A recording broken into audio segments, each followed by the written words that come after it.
Lord, यीशु मसीह के नाम से सबको मेरा नमस्कार। मैं परमेश्वर को धन्यवाद देता हूँ, परमेश्वर का महिमा करता हूँ और शुभ पास्टर को मैं धन्यवाद देता हूँ। परमेश्वर उनको आशीष करे। परिवार समेत रामचंद्र भाई को मैं धन्यवाद देता हूँ और सभी भाई बहन को, जितने लोग इसमें शामिल है, सबको मेरा यीशु परमेश्वर का यीशु मसीह के नाम से मेरा नमस्कार। आज हमें लगता है कि कुछ लोगों को कम से कम याद होगा कि ये हमारा दूसरी बार आपके साथ मीटिंग है। आपको लगता है 1-2 महीना पहले एक मीटिंग आपके साथ हुआ था। ये दूसरी बार आपके साथ में जुड़ रहा हूँ। आज परमेश्वर हमें आशीष करे, परमेश्वर का वचन से हमें परमेश्वर तृप्त करे। सब लोग प्रार्थना के साथ बैठे, थोड़ी देर हम परमेश्वर का वचन से मनन करूंगा। उसका पहले एक पद में वचन से एक पद में पढ़ना चाहता हूँ। पहला यूहन्ना का पत्री, दूसरा अध्याय 15वां पद। पहला यूहन्ना का पत्री, दूसरा अध्याय 15वां पद। तुम ना तो संसार से और ना संसार में की वस्तुओं से प्रेम रखो। यदि कोई संसार से प्रेम रखता है तो उसमें पिता का प्रेम नहीं। एक बार और मैं पढ़ूंगा। तुम ना तो संसार से और ना संसार में की वस्तुओं से प्रेम रखो। यदि कोई संसार से प्रेम रखता है तो उसमें पिता का प्रेम नहीं है। परमेश्वर को मैं धन्यवाद देता हूँ। रोज मैं सुबह उठते ही हम लोगों का करीब 2 घंटे का प्रेयर है फैमिली में। एक हमारा आधा घंटे का एक चेन प्रेयर है, वो 5 बजे से 5:30 बजे तक। उसके बाद हम लोगों का परिवार का प्रार्थना शुरू होता है, वो 7-7:15 बजे तक चलता है। उसमें हम लोग 3 अध्याय वचन पढ़ते हैं। उसके बाद प्रार्थना में कई चीजें प्रार्थना करते हैं। उसके अलावा एक दूसरा चेन प्रेयर है, वो जो हम लोग रेणुकूट में जितने लोग थे पहले, जो आपको मैंने बताया था, मेरे पिताजी रेणुकूट में, हमारा घर पे कलिसिया था, मेरे पिताजी उसको चलाते थे। तो जितने लोग उस समय थे सब लोग रिटायर होकर के इधर उधर चले गए, बहुत सारे लोग। वो सबका एक ग्रुप है, व्हाट्सएप में एक ग्रुप है। हम लोग सभी लोग आधा घंटे का रोज प्रार्थना करते हैं रेणुकूट के लिए, और रेणुकूट जितने भाई लोग हैं वो सब के लिए प्रार्थना करते हैं। और जो है आपका वहां का सेवाई के लिए रोज प्रार्थना करते हैं। उसमें शिव पास्टर परिवार, रामचंद्र भाई परिवार सबका याद करके हम लोग रोज प्रार्थना करते हैं। लेकिन उसका अलावा हमको जितना जगह मालूम है उस एरिया में, क्योंकि मैं रेणुकूट में रहा हूँ, शक्तिनगर में रहा हूँ, वो सब जगह को नाम लेकर के प्रार्थना करने के लिए परमेश्वर में मुझे रोज सहायता करता। एक है रेणुकूट, दूसरा है पिपरी में आराधना है कि नहीं आपको मालूम नहीं है, फिर भी हम उस जगह को याद करते हैं, ताकि अगर नहीं है तो शुरू होना है। रेणु सागर, अनपरा, शक्तिनगर, सिंगरौली, जयंत, बेडन, ओबरा, चोपन में उस समय आराधना नहीं था, बाकी सब जगह आराधना था। तो उसके बाद रॉबर्ट्सगंज, ये हो गया। ये पूरा लेकर के सोनभद्र जिला हो गया। तो सोनभद्र जिला के लिए, चंदौली जिला के लिए, मिर्जापुर जिला के लिए, बनारस जिला, क्योंकि ये हमारा सोनभद्र का चारों ओर ये सब जिले हैं। क्योंकि मिर्जापुर में हमारा भाई लोग वहाँ सेवा ही करते हैं। बनारस में हमारा ही खुद वहाँ का चर्च था। और ये सब एक साथ मिल करके एक ही जगह का जगह है वहां का सेवकाई के लिए रोज प्रार्थना करने के लिए, वो भी नहीं, यूपी का हर जिले में परमेश्वर का काम शुरू करने के लिए, मैंने काम तो है जरूर, उसका बढ़ावा के लिए प्रार्थना करते हैं। और एक प्रार्थना मेरा ये है, यूपी का एक एक गांव में परमेश्वर का आराधना शुरू हो जाए। आमीन। तो हम रोज प्रार्थना करते हैं। तो ये मालूम है, ये सुनने में आया है कि सरकार जो है आपका उत्तर प्रदेश का सरकार अभी मसीही लोगों के खिलाफ में, या ये जो अपना रिलीजियस कन्वर्शन को लेकर के बहुत ही परेशान है।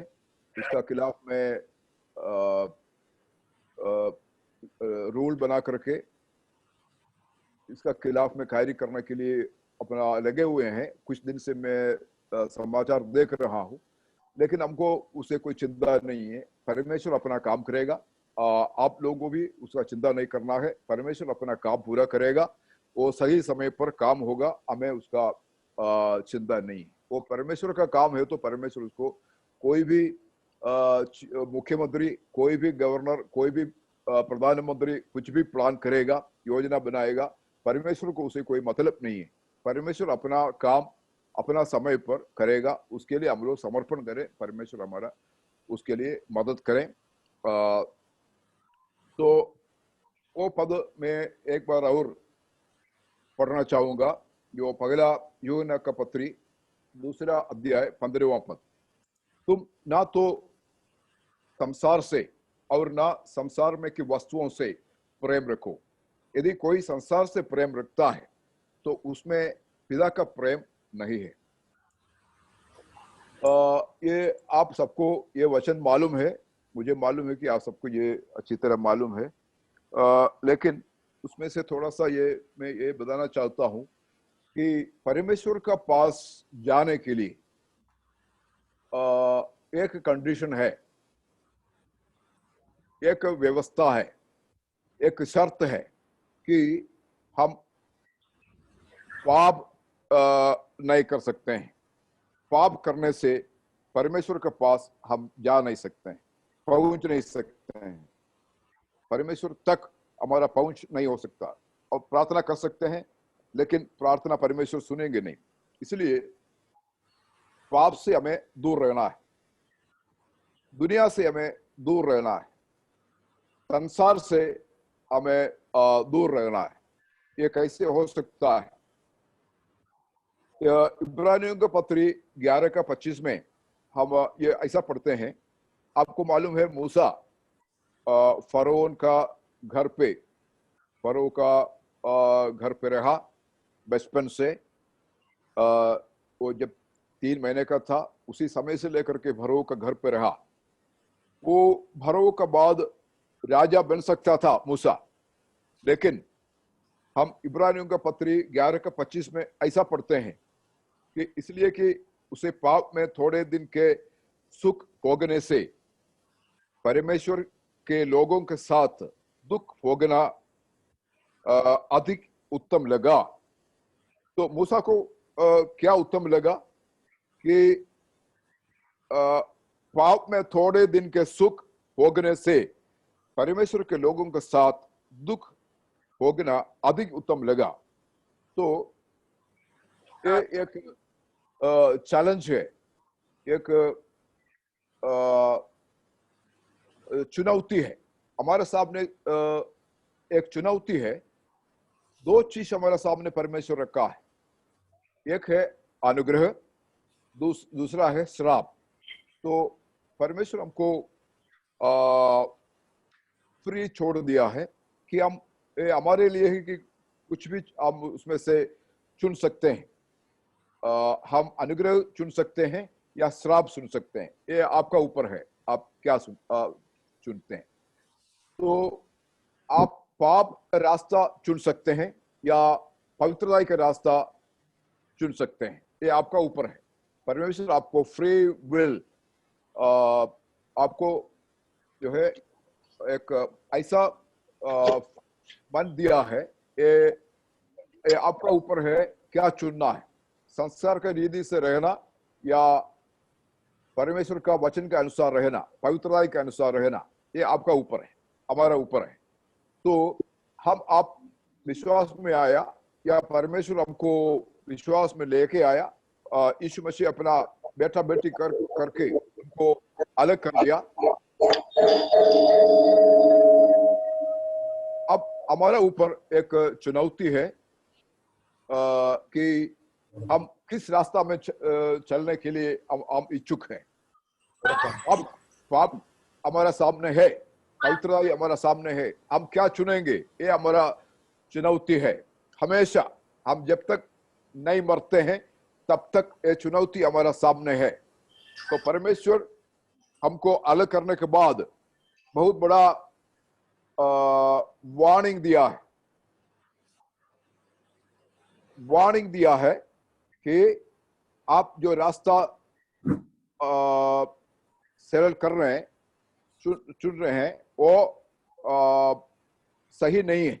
आपका पवित्र आत्मा आपका अंदर बात करता रहता। तो मूसा जैसे उसको दर्शन मिला, परमेश्वर का दर्शन जैसे मिला, स्वर्ग का दर्शन जैसे मूसा को मिला, उसने कहा धरती का, संसार का सुख भोगने से अच्छा है परमेश्वर का लोगों के साथ कष्ट उठाना। तो ये बहुत बड़ा चुनौती हम आपका जिंदगी में हमेशा रहता है।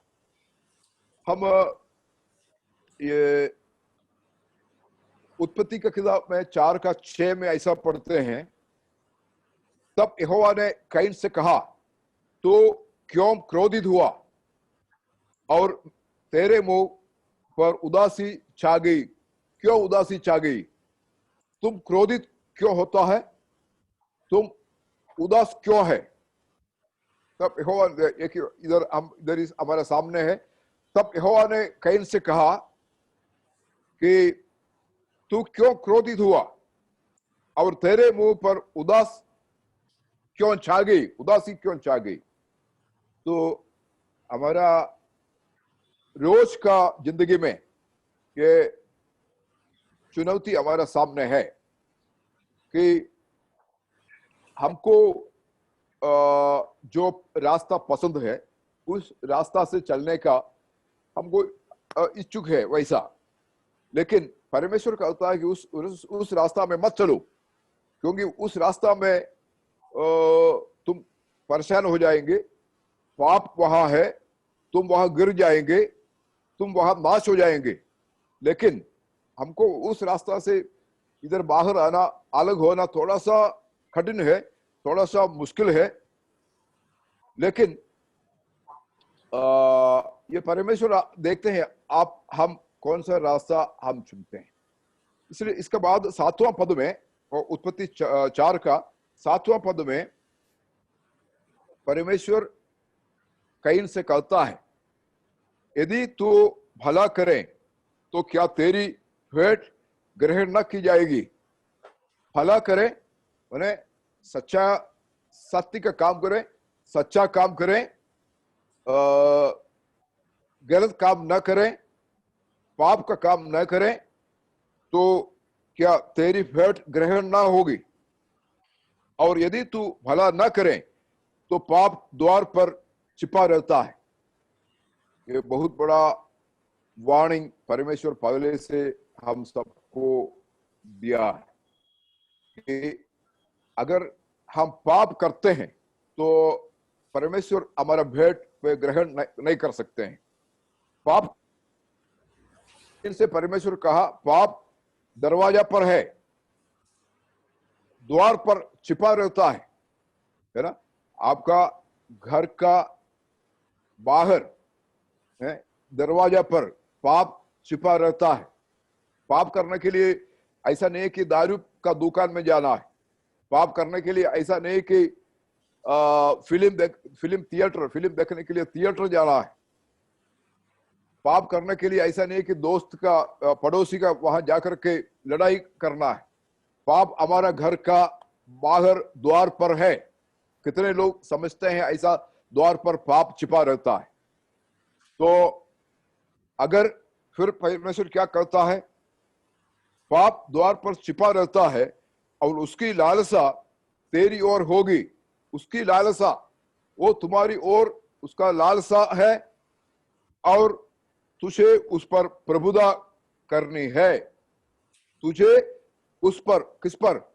वो पाप जो छिपा रहता है उस पर प्रभुता करनी है। तो पाप हमारा ऊपर प्रभुता करने का हमेशा कोशिश करता है, लेकिन हम पाप का ऊपर प्रभुता करने के लिए परमेश्वर हमसे चाहता है। कितने लोग कह सकते हैं हमको पाप का ऊपर प्रभुता है? कह सकते हैं पाप का ऊपर हमको प्रभुता है। हम जो है ऐसा आसानी से पाप का विचार में नहीं गिरता। पाप का ऊपर पाप का विचार आया, पाप का ऊपर हम जय पाते हैं। परमेश्वर का कृपा हमारे ऊपर है, परमेश्वर हमको कृपा दिया है। तो ऐसा नहीं कि पाप किया और परमेश्वर से क्षमा मांगा, उसके बाद फिर जाकर के पाप किया, उसके बाद फिर क्षमा मांगा, उसके बाद फिर पाप किया। ये रास्ता नहीं है। एक पाप से का रास्ता छोड़ दिया, बाहर आया, वो पाप दोबारा नहीं करना चाहिए। मैं जब शक्ति नगर में था, एनडीपीसी में मैं नौकरी करता था 79 81 में। उस समय हमारा केरल का एक आदमी उधर था और उधर सब कॉन्ट्रैक्टर के साथ काम करता था। वो विश्वास में नहीं है, वो मसीह भाई नहीं था। उसको मैं बोलता था कि भाई बीड़ी पीना आपके लिए ठीक नहीं होगा, आप बीड़ी पीना बंद कर दीजिए। कहा कि वो निकाला, एक पूरा बीड़ी का पैकेट था, निकाला और कहा कि मैं देखिए, मैं उसको हमेशा के लिए नाश कर देता हूं, अभी मैं कभी बीड़ी नहीं पीऊंगा। तो मैंने कहा अच्छा है, आपको परमेश्वर आशीष करेंगे। तो उसके बाद दूसरा दिन मैं दफ्तर से मेरा घर जा रहा था। वो एक उधर से आ रहा, दूर से आ रहा था, जो है उसका मुंह पर जलाता हुआ, जो है जला हुआ बीड़ी पीते हुए आ रहा था। तो हमको जैसे देखा वो फेंक दिया। तो मनुष्य को का सामने आप चीजों को छुपा सकता है, लेकिन परमेश्वर से कोई चीज छिपा नहीं सकते हैं। परमेश्वर का पास सब कुछ। हम इब्रानियों निकालना नहीं है, इब्रानियों के पत्री 4 में हम पढ़ते हैं, हमें लगता 13-14 पद होगा। सब कुछ परमेश्वर के सामने खुला पड़ा है। आप आपका घर वालों से, माँ बाप से छुपा कर कुछ नहीं कर सकता। कर सकते हैं, लेकिन परमेश्वर वो आपको देखता है। और आप पादरी साहब को छुपा के कुछ दिन के लिए कर सकता है, लेकिन परमेश्वर से छुपा के आप कुछ भी नहीं कर सकता। मूसा को क्या अच्छा लगा? उसको लगा कि ये थोड़ा दिन का सुख हमको नहीं चाहिए, हमको परमेश्वर के लोगों के साथ कष्ट उठाने के लिए मैं तैयार हूं और मैं चुनता हूं।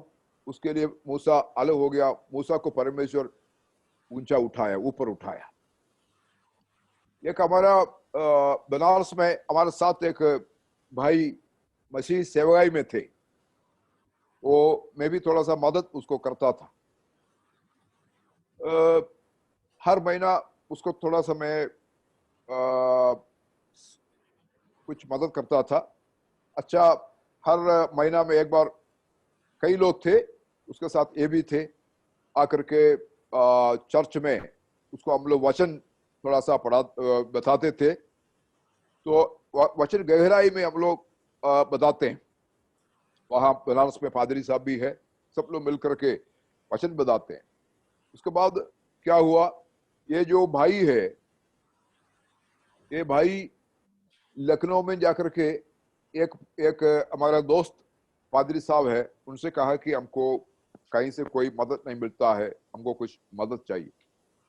तो वो पादरी साहब ने कहा कि हमारे पास ऐसा मदद देने के लिए नहीं है, अभी मैं थोड़ा सा है हमारे पास पैसा, मैं आपको दे रहा हूँ, लेकिन अगर आपको कहीं से मदद मिलता है तो आप समझ लीजिए ये आपके लिए, आपने जो बोला कि आपको कोई मदद नहीं मिलता, आपके लिए अच्छा नहीं होगा, क्योंकि हमको कोई मदद नहीं मिलता।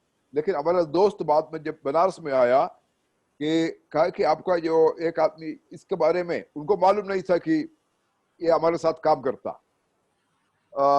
ऐसा बातचीत कर रहे थे, कहा कि ये जो इलाहाबाद में ये जो आदमी है वो हमारे पास आए थे। हमने कहा वो तो हमारे साथ काम करता है।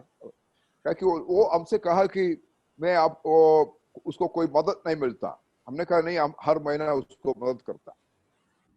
और ठीक है, हमने उसको बुला करके कहा कि तुमने ऐसा क्यों बोला कि तुमको कोई मदद नहीं मिलता, आगे से ऐसा कभी ऐसा झूठ नहीं बोलना, ताकि गलती, हमको मालूम नहीं था कि ये ऐसा इतना नहीं, इतना सीरियस है, इतना गौरव है, आगे मैं कभी झूठ नहीं बोलूंगा। उसके बाद आपको मैं बता दूं, ये उसको बहुत बड़ा, बहुत बनारस आकर के 3 दिन का उपवास प्रार्थना के बाद बनारस से इलाहाबाद के रास्ता में जा रहे थे, वापस बाइक से जा रहे थे। वो उधर हडिया में जाकर के उसका बहुत जबरदस्त एक्सीडेंट हो गया, करीब करीब मर गया। जो लोग देख रहे थे कहा कि खत्म है, उसका कपड़ा उपड़ा सब जो है पूरा फट गया, पूरा फट गया। कोई वहां से रास्ता से जा रहा था, उसका बैग बैग था, बैग उड़ा करके पैसा वैसा था वो ले गया। और उसके बाद कोई किसी तरह उनका घर पे खबर किया, वो लोग आया, फिर हॉस्पिटल में ले गया। उसके बाद हम लोगों को कुछ 1 लाख रुपया हम लोग इकट्ठा करके उनको इलाज कराया इलाहाबाद में, इलाहाबाद में इलाज कराया। उसके बाद उसको फिजियोथेरापी करना था।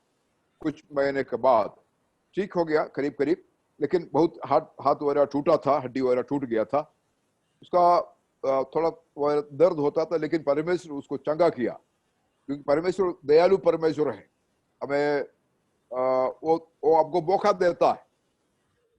कुछ महीने बाद उसको फिजियोथेरापी करना था। वो एक हॉस्पिटल में जाकर के, वो हॉस्पिटल वाला हम लोगों से जान पहचान थे।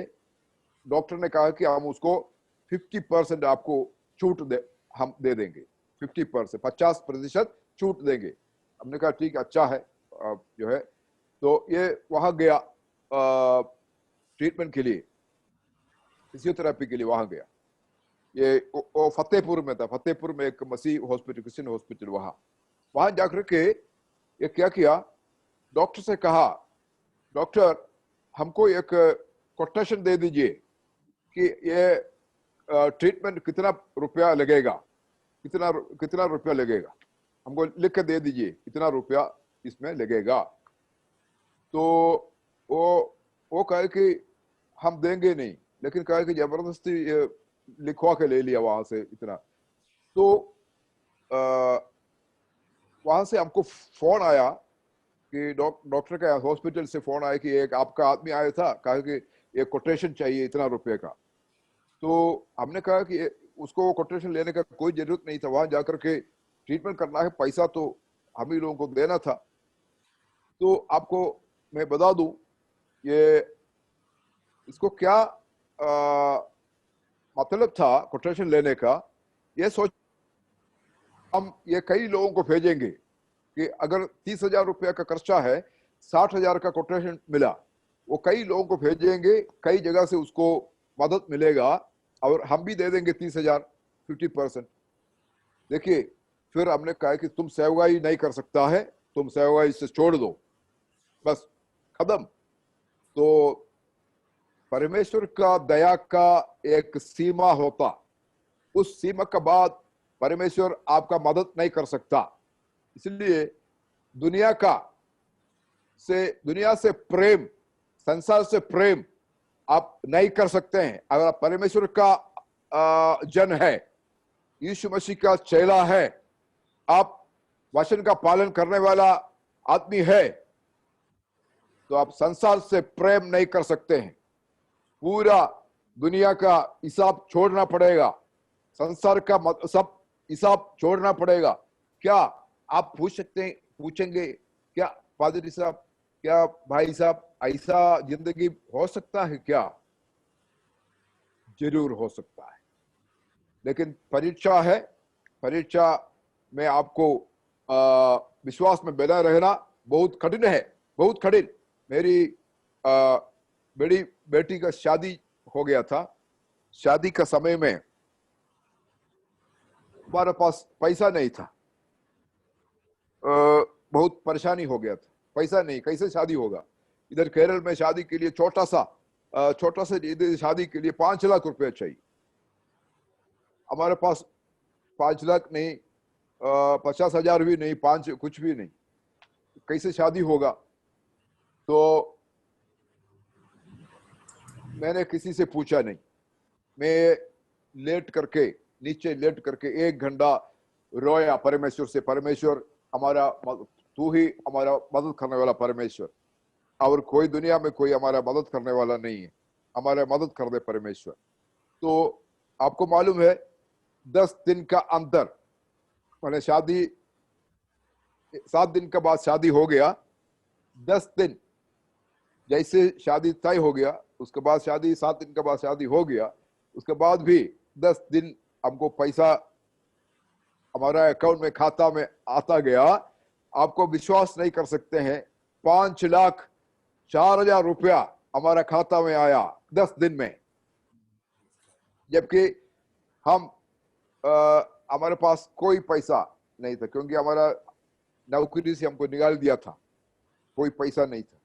तो ये परमेश्वर का रास्ता है, हमें संसार का रास्ता ढूंढ करके जाना नहीं है।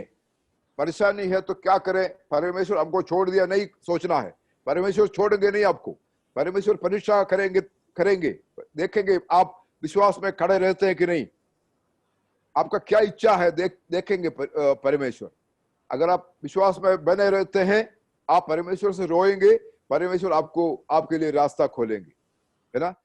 वो 5,04,000 रुपया में 50,400 रुपया हमने दशांश दे दिया, पादरी लोगों को दिया। 50,400 रुपया दशांश दे दिया।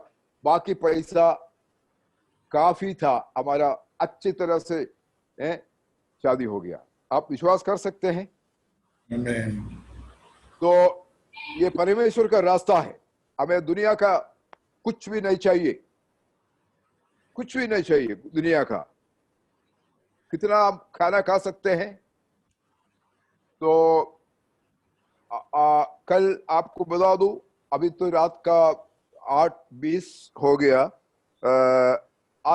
कल रात में खाना खाया, अभी तक खाना कुछ नहीं। आज फास्टिंग में उपवास, कल सुबह खाएंगे। और शनिवार को भी शुक्रवार को शाम को खाना खाते हैं, उसके बाद रविवार को दोपहर को, शनिवार को कोई खाना नहीं। 2 दिन उपवास में। क्यों उपवास में है? परमेश्वर ने कहा खाना बहुत खाया है ना, अभी थोड़ा सा छोड़ दो मेरे लिए, परमेश्वर ने बोला। क्योंकि विश्वास में स्थिर बना रहना है, परमेश्वर का वचन का पालन करना है, पवित्रता में रहना है, दुनिया के हिसाब से रहना नहीं। इसलिए तुम उपवास प्रार्थना करो। खाना खाते खाते उसका अंत नहीं होता। कुछ अच्छा चीज देखते हैं, तुरंत हमको वो खाना चाहिए, है ना? कोई लोग ऐसा भी है, उपवास निर्णय करते हैं हम आज उपवास करेंगे, लेकिन देखते हैं मीट मछली घर पर आया, क्योंकि हम आज उपवास नहीं करेंगे, कल करेंगे। नहीं हो सकता। आप उपवास निर्णय लिया, कुछ भी परमेश्वर का उपस्थिति में निर्णय लिया, परमेश्वर का चरणों पर निर्णय लिया, आप उसको बदल नहीं सकता। आप उस निर्णय को बदल नहीं सकता। तो आपको, अगर आपने निर्णय लिया कि कल मैं उपवास में रहूंगा, कुछ भी हो जाए, आपको कहीं जाना भी पड़े, कोई प्रोग्राम हुआ, आप उपवास के साथ जाइए। उपवास को छोड़ना नहीं है किसी भी हालत में। आप समझ में आ गया होगा सबको जो उस तरह का बहुत सारा चीजें हमारा मन में आ रहा है। तो हाँ, ओके। बहुत सारा, अभी हमारे पास ज्यादा समय नहीं है। ये दानियल का किताब में, दानियल का किताब 9 का 2-3 हम ऐसा पढ़ते हैं। दानियल 9 का 2 एवं 3। उसके राज्य के पहले वर्ष में मुझ दानियल ने शास्त्र के द्वारा समझ लिया कि यरूशलेम की उजड़ी हुई दशा यहोवा के उस वचन के अनुसार जो यिर्मयाह नबी के पास पहुंचा था, कुछ वर्षों के बीतने पर अर्थात 7 वर्ष के बाद पूरी हो जाएगी। ये परमेश्वर दानियल ने ये वचन पढ़ा। उसके बाद तीसरा पद में ऐसा पढ़ते हैं, तब मैं अपना मुख परमेश्वर की ओर करके गिड़गिड़ाहट के साथ प्रार्थना करने लगा और उपवास कर टाट पहन राख में बैठकर वरदान मांगने लगा। देखिए, जब दानियल ने वचन पढ़ा, उसको कुछ बहुत ही ऐसा चीज समझ में आया, ये कोई कुछ भेद है, परमेश्वर का वचन का, स्वर्ग का भेद है, इसको समझना जरूरी है। दानियल ने तुरंत निर्णय लिया, जो है क्या निर्णय लिया, क्या पढ़ते हैं तीसरा पद में, गिड़गिड़ाहट के साथ प्रार्थना करने लगा और उपवास कर टाट पहन राख में बैठकर वरदान मांगने लगा। देखिए, ऐसा नहीं कि पादरी साहब का कहने पर आप उपवास करेंगे। आपको अपना जिंदगी में, अपना निजी अनुभव में एक निर्णय लेना पड़ेगा। हमको कुछ हमारा गांव को जीतने के लिए हमारी जिम्मेदारी है। मैं हमारा जिस गांव में मैं रहता हूं उसको मैं जीतूंगा। परमेश्वर के लिए मैं जो है उसका मेरा जीत होगा। मैंने गांव में या दूसरा गांव में मैं सुसमाचार सुनाऊंगा।